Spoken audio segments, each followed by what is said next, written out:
কুষ্টিয়ার দৌলতপুর উপজেলার আড়িয়া ইউনিয়নের লালনগর প্রাথমিক বিদ্যালয়ের ভবনে দেখা দিয়েছে ফাটল। কংক্রিটের খুঁটি থেকে বেরিয়ে এসেছে মরিচা ধরা রড, যখন তখন খসে পড়ছে পলেস্তারা। 1994 সালে নির্মিত ভবনটি কয়েক মাস আগেই পরিত্যক্ত ঘোষণা করা হলেও শ্রেণীকক্ষের স্বল্পতায় ঝুঁকিপূর্ণ ও জরাজীর্ণ ওই ভবনেই চলছে পাঠদান। লালনগর প্রাথমিক বিদ্যালয়ের মতো এই উপজেলায় আরও 12টি প্রাথমিক বিদ্যালয় রয়েছে একই রকম ঝুঁকিপূর্ণ ও জরাজীর্ণ ভবন। এসব পুরাতন ভবন ভেঙে নতুন ভবন নির্মাণের দাবি শিক্ষার্থী ও অভিভাবকদের।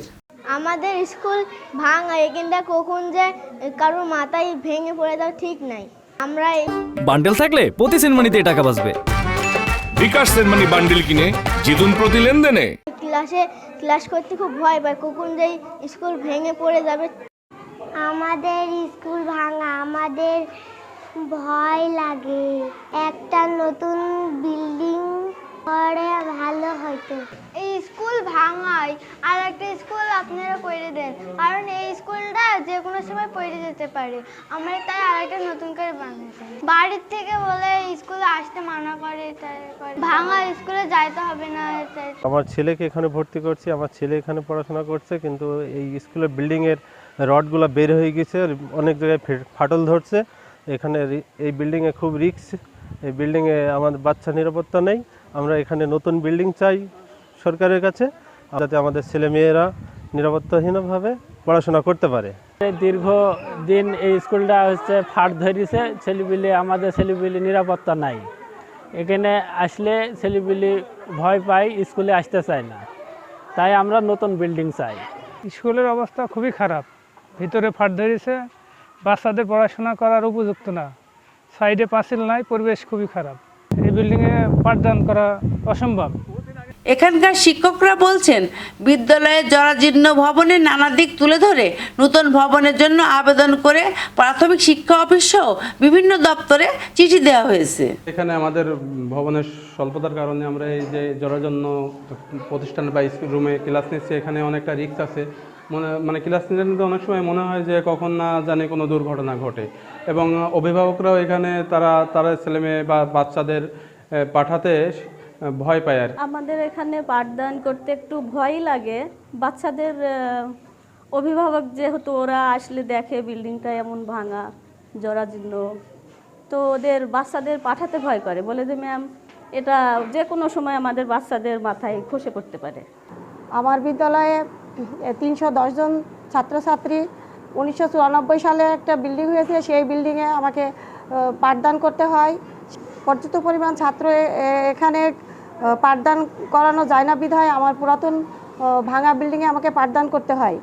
সেই ভাঙা বিল্ডিংয়ে পাঠদান করাতে আমি খুবই আতঙ্কের মধ্যে আছি, এবং অভিভাবকরা আতঙ্কের মধ্যে আছে। আমার কাছে বিভিন্ন অভিযোগ দেয় যে ওই পুরাতন বিল্ডিংয়ে পড়ালে ওখানে আমি বাচ্চা পাঠাবো না। ভারত সীমান্তবর্তী এই উপজেলায় 217টি সরকারি প্রাথমিক বিদ্যালয় রয়েছে। এর মধ্যে 13টি বিদ্যালয়ের পাঠদানের কক্ষ ঝুঁকিপূর্ণ ও জরাজীর্ণ জানিয়ে দৌলতপুর উপজেলার প্রাথমিক শিক্ষা অফিসার SM আব্দুর রহমান বলছেন, ইতিমধ্যে ঝুঁকিপূর্ণ ভবনগুলোর তালিকা সংশ্লিষ্ট কর্তৃপক্ষের কাছে পাঠানো হয়েছে। আমরা বিদ্যালয়টি ভিজিট করেছি, এবং বিদ্যালয়টি যে জরাজীর্ণ যে ভবনটি রয়েছে সেই ভবনে আমরা কোনো রকম শিশু যে ক্ষতিগ্রস্ত তা অ্যাভয়েড করার জন্য ক্লাস যেন ওখানে না নেয়, এবং বিদ্যমান যে ভালো ভবনটি আছে সেখানে যেন ক্লাস না, জরাজীর্ণ ভবনটি অ্যাভয়েড করার জন্য ইতিমধ্যে আমরা বলেছি।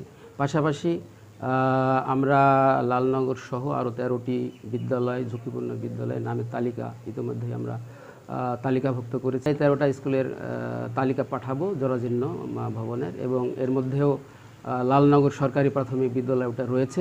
আশা করছি কর্তৃপক্ষ এই বিষয়ে আমার পদক্ষেপ পেলে আশা করছি ওনারা হয়তো পদক্ষেপ নেবেন আর কি। আর দৌলতপুর উপজেলার নির্বাহী অফিসার আব্দুল হাই সিদ্দিক বলছেন, পর্যায়ক্রমে বিদ্যালয়ের ভবনগুলো জরাজীর্ণতা দূর করে প্রাথমিক শিক্ষা ব্যবস্থার মান উন্নয়ন করা হবে।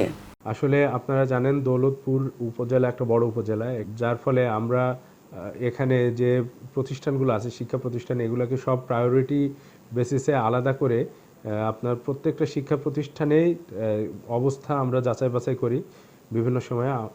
তো আমাদের যে শিক্ষা প্রতিষ্ঠানগুলো আছে যেগুলার সবচেয়ে বেশি খারাপ অবস্থা সেগুলোকে আগে আমলে নিয়ে পরবর্তীতে একটু কম খারাপ অবস্থার শিক্ষা প্রতিষ্ঠানগুলোকে নিয়ে কাজ করা হবে।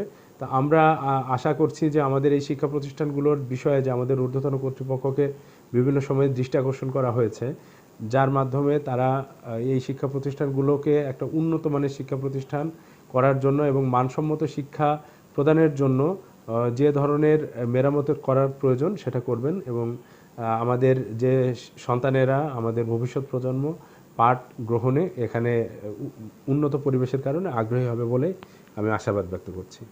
জরাজীর্ণ সব ভবনে শিক্ষা কার্যক্রম চালু থাকলে যে কোনো সময় ঘটতে পারে বড় ধরনের দুর্ঘটনা। তাই ঝুঁকিপূর্ণ ভবনগুলো অতি দ্রুত সংস্কার করার উদ্যোগ নেবে সরকার, এমনটাই প্রত্যাশা সবার। সাবিনা ইয়াসমিন শ্যামলী।